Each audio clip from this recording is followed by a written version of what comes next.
దేవునికి స్తోత్రం కలుగును గాక. ఉదయకాల సమయంలో దేవుని నామానికి వందనాలు. అందరికీ కూడా ప్రభు పేరట వందనాలు తెలియపరుస్తున్నాం. మరి ఉదయకాల సమయంలో పెందలాడి లేచారా? మరి కనీసము ఒక అర్ధగంట అయినా ప్రార్థన చేసుకున్నారా? మరి ఒక 2-3 అధ్యాయాలైనా మరి చదివి మరి దేవునితో మీరు మాట్లాడారా? ఈ ఉదయకాల సమయంలో ప్రతిరోజు కూడా మరి కనీసము ఒక అర్ధగంట అయినా ప్రార్థన చేసుకొని ఒక 4-5 అధ్యాయాలు చదువుకొని మరి దేవునికి ఇష్టంగా ఉండాలని ప్రభుపేట మనం చేస్తున్నా.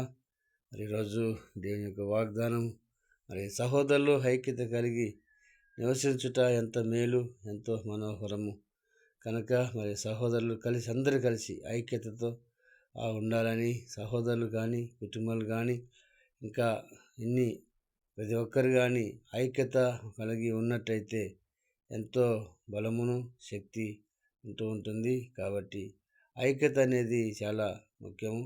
కనుక మరి ఈరోజంతా కూడా ప్రతి ఒక్కరూ ఎవరితో ఐక్యత లేకుండా ఉన్నారో వారందరితో మరి ఐక్యత కలిగి సమాధానం కలిగి ఉండండి. ఈరోజంతా కూడా దేవుని దీవెనలు, ఆయన యొక్క ఆశీర్వాదాలు మీకు తోడుగా ఉంటాయి. కాబట్టి ఈరోజంతా కూడా మరి ఆయనతో ప్రారంభించినటువంటి ఈ రోజును మళ్ళీ ఆయనతో ముగించే వరకు ఈరోజు ఆయన కృపాక్షేమాలు మనకు తోడుగా వస్తాయి. కాబట్టి మనకు తోడుగా ఆయన సన్నిధి మనకు తోడుగా ఉంటుంది. ఆయన దేవదూతలు మనకు తోడుగా ఉంటారు.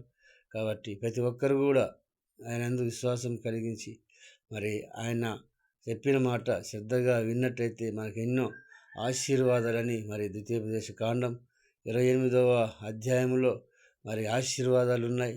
అవన్నీ మనం పొందుకోవాలంటే దేవునితో సావాసం కలిగి ఎప్పుడైతే ఉంటావో అప్పుడే దేవుడిని దీవించి ఆశీర్దిస్తాడు. కాబట్టి ఉదయకాల సమయంలో కొద్ది మాటలు దేవుడు దీవించి ఆశీర్వదించును గాక. ఆమేన్. ఆమేన్. దేవుని స్తోత్రం.